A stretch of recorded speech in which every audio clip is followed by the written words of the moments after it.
which is Jaguars at Chiefs. And the Chiefs won it 27-20. I guess for me, real quick, was I just saw it was a very tight game. I know the Chiefs kind of broke ahead a little bit, but um, nothing extraordinary happened here for me, except for like the injury to Mahomes on his ankle. That was wild. As well as like the sportscasters' love for Mahomes compared to like Trevor Lawrence or any other quarterback out there. And then it's just finally, I mean, hey, future is just bright for the Jags going forward. Duval, I mean, hey, Duval. Duval. Hey, look, you had Doug Peterson out there. That was like an exciting first year, especially what you all went through last year. So let's just say that your future is bright. That's all I have to say. Just like the Lions and us. Yeah, I mean, you got nothing but hope to look forward to.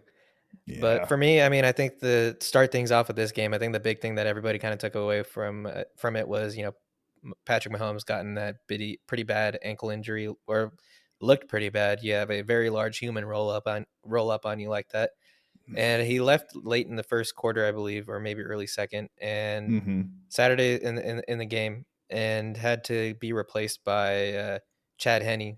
He finished out his drive, and then Chad Henne came in for him, which was great because Chad Henne came in and led a 98-yard touchdown drive, and to the point where like fans are even chanting his name, which is always good to see. You love wholesome fandom. I saw this and I was just like, oh, come on, Jags D. Like, you're better than this, man. Like, when I Yeah, saw that drive too, and I was just like, oh, come on. Like, it's like, because they were like, Jags were like I said, it was a tight game for a good second. Of course, the Jags kind of came up and made the score look like it is right now. But man, like the defense, if they can just get like maybe a couple more pieces on that defense, man, I think they have it yeah. I personally. mean, if it's any indication, like going to play in Kansas City is really hard. But overall, this game was fairly balanced, as like the score indicates. I mean, they were almost identical in terms of passing and rushing yards. I think what it came down to was, Jacksonville had some critical fourth quarter turnovers. I think Hmm. they ended up fumbling it and then throwing a late game pick just to seal it, and that's what defined the scoreline that it was today. It just came down to basically that. Jacksonville, I mean, you have every right to be happy with like this season. Some were saying that Doug Peterson's job, I think it was, I would say Nate Burleson or Hmm. someone in the NFL media, a former player.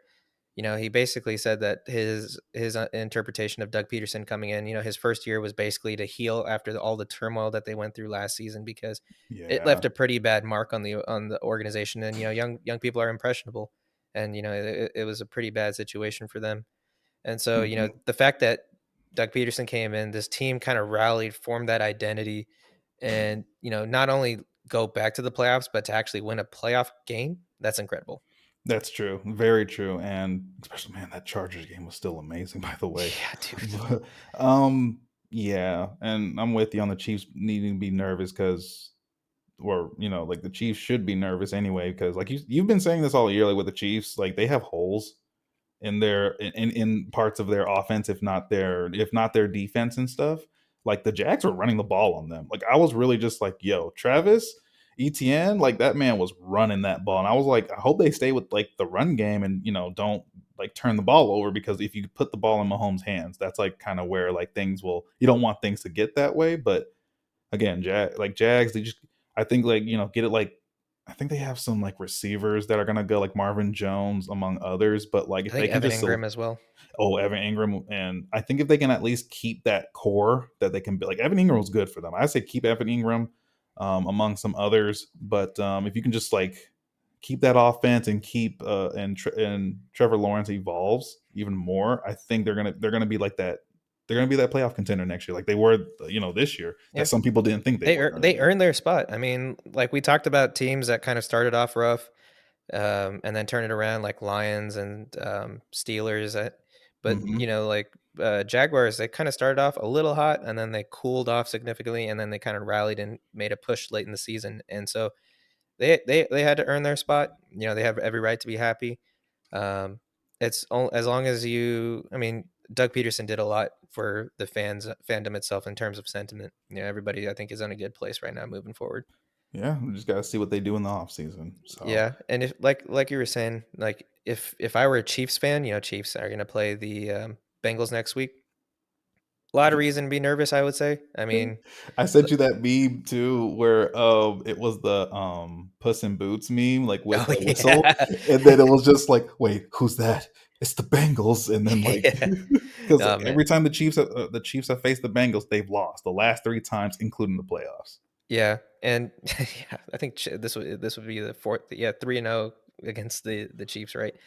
But I mean, a lot of I think I've been harping on this a lot this season is that like a lot of the gaps that are in that Chiefs organization are covered up by the sheer brilliance of the Mahomes to Kelsey connection. Like it's one of it's gonna if you can make a connection and if you can throw a quarterback and receiver relationship into the Hall of Fame, be right up there with like Peyton and Marvin Harrison, right? Oh yeah. And so the fact that that connection was on that team covered up a lot of cracks. The fact that they didn't really have any stable receivers throughout the season. They went out and they got a lot of people to come in and try to replace Tyreek Hill. They brought in Juju, they brought in Marquez Valdez-Scantling, and they traded for Kadarius Toney, and didn't seem like anybody was able to fill those shoes at all. And on defense, they never been a defensively like elite unit. I would say they've been very Hmm. good at best, In the but middle, this I year, would say. yeah, especially this year, they've been very middle of the pack. So, come next week when they play the Bengals, if I mean Patrick Mahomes, he's going to play next week. Obviously, he's going to play next week. He played through worse when he was in the Super Bowl against the Bucks. But if he's hobbled and the Bengals defense can give him a hard time, then I think the cards are stacked against them on this one. Oh yeah, for sure. And at the end of the day, I even seen like an update from Andy Reid saying like he's been doing good on, Mahomes has been doing good on his like rehab and stuff like that. So it's really just a big roll of an ankle. I don't know if it was like an actual like high ankle sprain, Because but those are bad.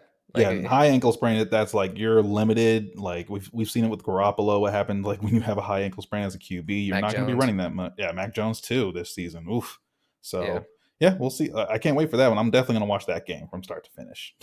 yeah, for sure. Yeah.